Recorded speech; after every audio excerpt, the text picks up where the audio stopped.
জাতীয় নাগরিক কমিটি মনে করছে সরকার যেভাবে আগাচ্ছে এটা স্রোতগতি। আমরা আরো দ্রুত গতিতে সরকারের কিছু স্টেপ আমরা দেখতে চাই। সবথেকে বড় কথা হলো পতিত ফেসিবাদী যারা আওয়ামী লীগ, যুবলীগ, ছাত্রলীগ এদের মধ্যে যারা সন্ত্রাসী কর্মকাণ্ডে যুক্ত ছিল, মানুষকে গুম খুনে জড়িত ছিল, তাদেরকে এখন পর্যন্ত তেমনভাবে গ্রেফতার করা হয়নি। তারা এখন পর্যন্ত বাংলাদেশের বিভিন্ন শহরে বুক ফুলিয়ে তারা চলছে। এই জায়গাটা অত্যন্ত হতাশাজনক। আমরা সরকারের কাছে দাবি জানাই যে যারা বাংলাদেশকে মেরেছে, মানুষের উপরে অত্যাচার নির্যাতন করেছে, ভোট ডাকাতি করেছে, মানুষের সম্পদ বিদেশে পাচার করেছে, তাদেরকে যেন অতি দ্রুত গ্রেফতার করা হয়।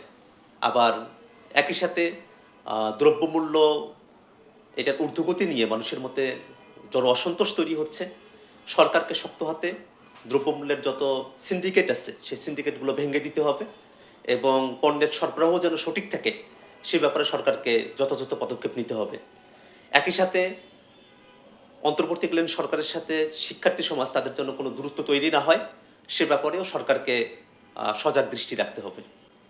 চিন্ময় কৃষ্ণ দাসের মুক্তির দাবিতে একটি মিছিলে একজন স্লোগানদাতা তিনি যখন স্লোগান দিচ্ছিলেন তিনি সেখানে জয় বাংলা বলে স্লোগান দিচ্ছেন।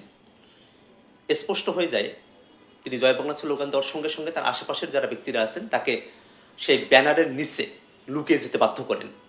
আমরা যখন এই দৃশ্যটা ফেসবুকে দেখি তখন আমাদের কাছে আরও স্পষ্ট হয় যে বাংলাদেশে বর্তমানে যে আন্দোলন সংগ্রামগুলো চলছে প্রত্যেকটা জিনিসের পিছনে সুযোগ সন্ধানী এই আওয়ামী দোসররা তারা এর সাথে লুকিয়ে আছেন।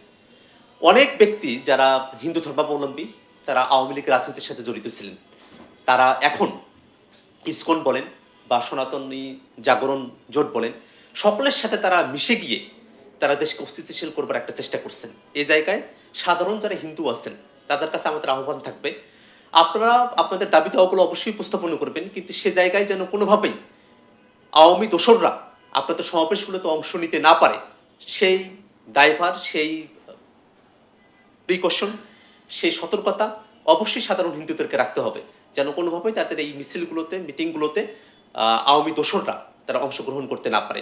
আওয়ামী লীগের ফেসবুক পেজটা আমাদের নজরে পড়ে, সেখানে আমরা দেখি যে কোনো একটা জায়গায় শিক্ষার্থীরা তারা আওয়ামী লীগের বিরুদ্ধে স্লোগান দিচ্ছেন, তারা সেই স্লোগানের শব্দগুলোকে লুকিয়ে ফেলে জয় বাংলা স্লোগান তার সাথে জুড়ে দিয়ে আওয়ামী লীগের স্লোগান হচ্ছে, ছাত্রলীগের স্লোগান হচ্ছে বলে তারা প্রচার করছেন।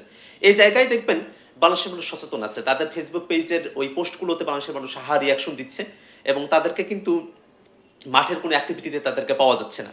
তারা আজকে 30 তারিখে বাংলাদেশে একটা কিয়ামত ঘটায় দিবে এরকম ধরনের একটা প্রস্তুতি রেখে তাদের ছিল, কিন্তু আমরা দেখলাম যে রাজপথে তাদের কোনোরূপ কোনো অবস্থান নেই।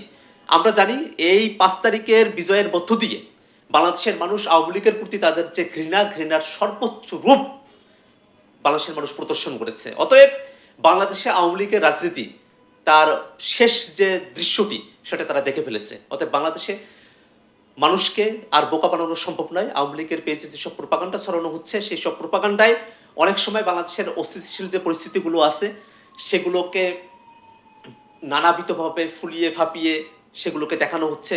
অনেক সময় এখানে সংখ্যালঘু নির্যাতন হচ্ছে বলে তারা প্রচার করছেন, যেটা ভারতের যে হিন্দুত্ববাদী রাজনীতি সেটাকেই সার্ভ করে যাচ্ছে, যেমনটা অতীতীয় আওয়ামী লীগ করে এসেছে।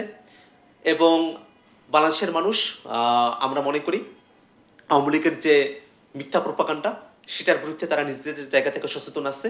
তবে অবশ্যই এই যে আওয়ামী লীগের পেজ আছে বা অন্যান্য যে পেজগুলো থেকে নানাবিধ সময়ে মিথ্যা খবরগুলো প্রচার করা হচ্ছে তাদের বিরুদ্ধে আইনগত ব্যবস্থা নেওয়া সরকারের কর্তব্য হয়ে দাঁড়িয়েছে।